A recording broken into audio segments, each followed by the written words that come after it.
Thank you so much. Next to our stage, we have Almaz Negash. She is a managing partner at Entwine Global. Thank you. Thank you.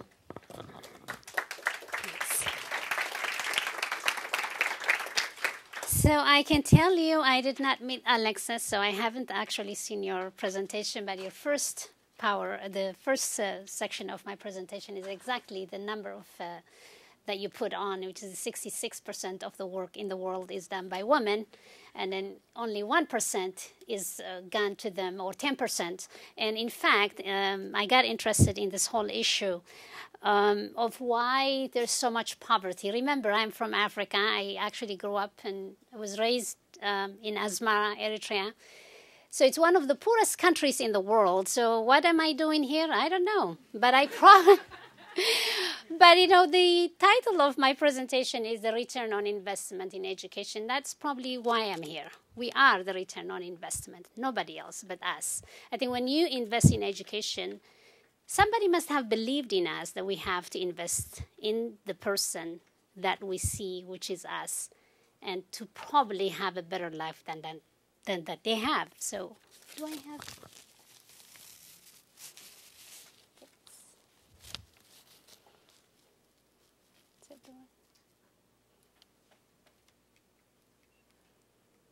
Oh, so I do need my... But I can tell you, I actually could have made my presentation based on what Alexis was just talking about. If we think that 66% of the work is done by women, and yet they're only getting 10% of what they do, well, let me just switch that into Africa. In fact, 75% of the work in sub-Saharan Africa is done by women. And only 5% of the income goes back to women. I think that's an atrocity. And then we talk about why is there such poverty in the world? Well, the reason is because you don't have half of the world population is not empowered enough to own their own life. And so that is absolutely the core essence of what poverty is. These are two numbers. I mean, they really are not that far away from each other. 57% USA, 64% globally. When you look at it at a glance, it really is something that's there, a figure. You can actually shove it. But the thing is, 57, the United States has been making an incredible improvement in women's education. In 2008, 57% of the 10 million something women graduated from college. The first time ever, 57% of all college graduates in the United States were women. Look at the other side, 64% of the 821 million people who are illiterate, 64% are women. And these are the women that we talk about, that Alexis was talking about. These are the women who are in sub-Saharan Africa, in Southeast Asian countries, in Latin America, and some probably in Silicon Valley. What do we need to do in order to shift the discussion? I can tell you, and I can really depress you about all the facts, but I'm not going to do that. I actually am more optimistic, so I want to talk about the opportunity. Whenever we see something like this, there is an opportunity for change. But that change is not going to happen because you and I are sitting here at TEDx, which we happen to be very lucky, because not many people have that opportunity. But it happens because we recognize that the problem exists.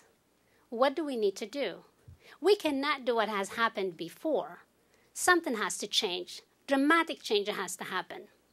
So what Alexis was talking about is something I talk about everywhere I go. I just cannot stand the middleman in between the poor and the able person to be able to profit the resources that come from Africa. I'm not saying that it's not right. I just think that there is a little bit of me, as an Eritrean, very stubborn country.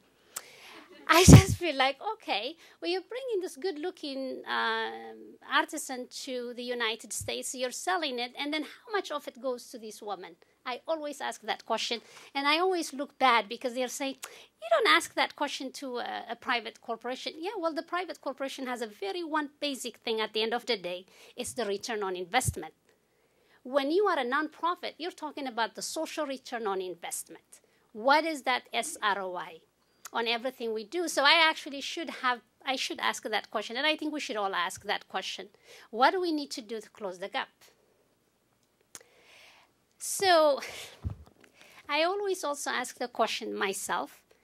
As an Eritrean, for those of you who don't know, we were under the Italian colony for 60 years.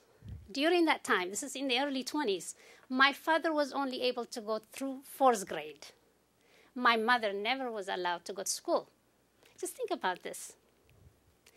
My mother, on the other hand, ended up being a very successful businesswoman, but that's in her own take. She raised 8 children, and all of us went to school. This is the story of many Eritreans.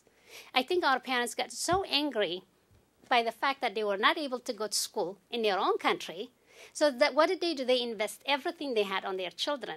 So I really believe the investment we put on our children's education is something that's going to do something good to the community. But that doesn't mean it happens all the time.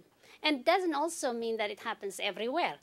Here in the Valley, where I belong, and I love this community, because it is this country that allowed me to get my bachelor's degree, my master's degree, to be able to work, to marry my husband, to have wonderful friends like Francine. But it is this community that really allowed me to do and to think out of the box and be able to do the kind of things I like to do every single day. It doesn't happen all the time. I can guarantee you it doesn't happen at all in most places of the world. In fact, when I go overseas, I've done a lot of international travel, so they're always waiting for Mr. Negash. Because the assumption is there is no such thing as Miss Negash. I'm not supposed to be a director. I'm not supposed to be this. Why? Because actually there's a lot of barriers between me and whoever is sitting across from me. I have an accent, I'm black, I'm a woman. There's all kinds of things that we create ourselves. It really doesn't exist because I'm actually more of international than anything else. But even here in Silicon Valley, where I have dedicated my time and my passion to do something good for the community that did good for me, 25% of our population lacks basic need every single day. That broke my heart. I didn't know this existed until about 5 years ago when I was working at the Marcola Center for Applied Ethics. See, if you go and work for educational institutions, they kind of corrupt your mind in so many ways because you start to say, this really is here? I actually thought this poverty really exists only from where I came from. It does exist here. It exists because there's something missing. The women are actually the most impacted by this issue. So I don't want to say what our professor economist said earlier about the gap, but look at the middle one. I'm just going to say that.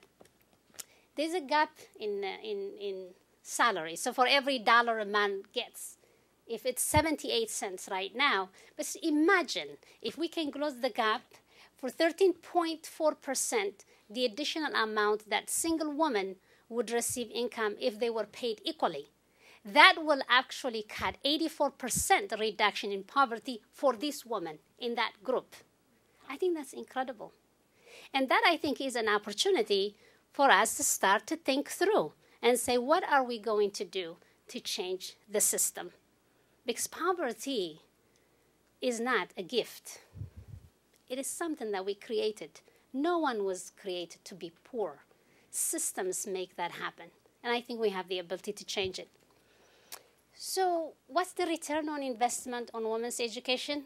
As I said earlier, all of us are the return, but there are some basic social returns on investment. So for a mother, I can give you an example. If a mother had a 3rd grade education in sub-Saharan Africa or anywhere in the underdeveloped countries, she is able to see when her child gets sick. She is also able to do everything it takes to make sure that her child goes to school. She is willing to do everything possible to take care of her family. I think that's the greatest gift you can give to a woman. When you give a mother $2, if she has $1, forget $2, $1, she will spend 50 cents on her family, 25 cents on her children, 25 cents on the food, and 25 cents she will actually debate whether she should spend anything on her. I know this because actually my mother used to eat after all of us. She always made sure we ate before she has eaten. It just tells me that we have an innate ability to support our own family, but also to do good. But if we can educate women, I really think we have an opportunity to change the world. So I also have a dream. I have this dream that one day, if I ever retire, I want to make quilt. Quilt has always represented to me a sense of collaboration. It's also like a blank check. You can create whatever you want, and the end result is always beautiful. I don't care what you say, but really, I love quilt. I actually buy them anytime I find them. So my husband thinks I'm crazy, but no, it means something to me. So how are we going to make a change? And I always wonder, what are we going to do to make an impact? What am I going to do as an individual to make an impact? So as an African, and I told you earlier, Eritrean, we're very stubborn and we love to know what we do. We can make things happen ourselves. That we like to be given the opportunity, people to believe in us that we can do it. So it works for us sometimes. It also works against us. But we need to invest in people. We need to believe in each other.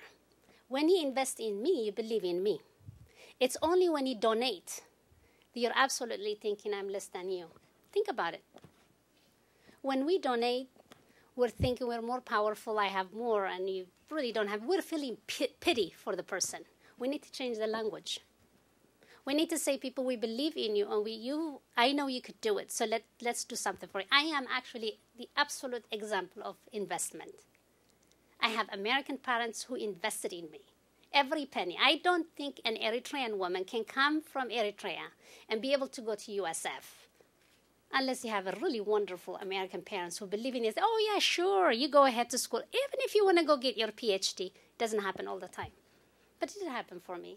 So the only reason I was able to do all this is because somebody believed in me. And somebody believed in all of you.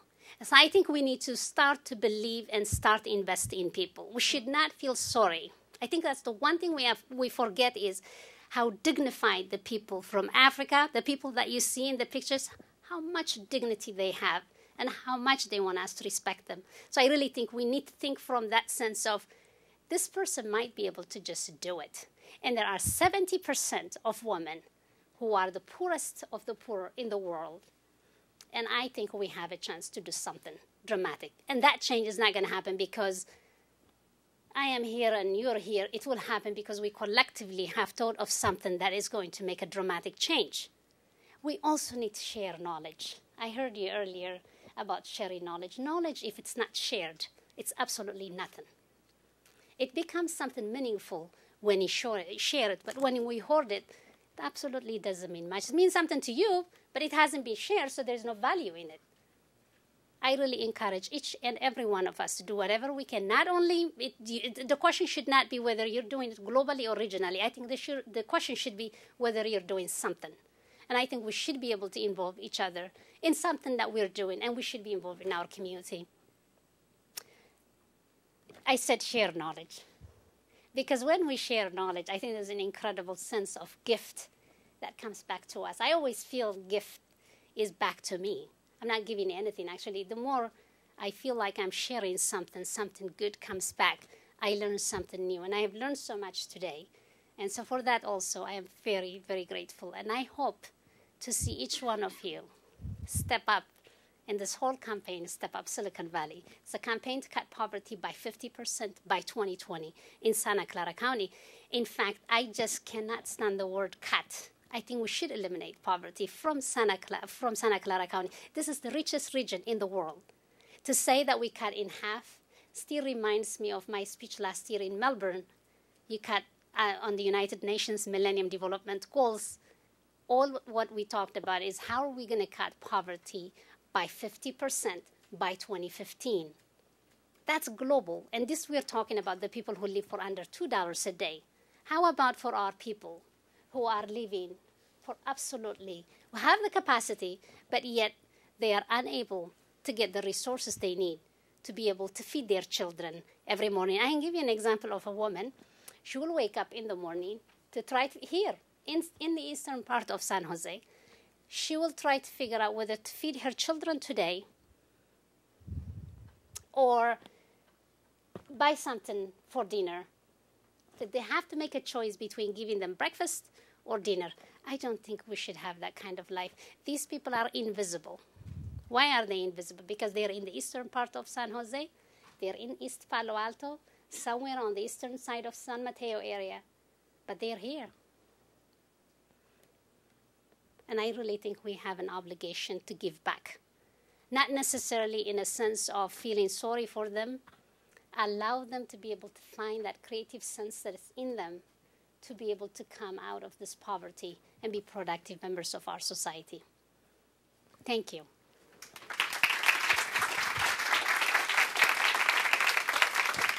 Thank you so much.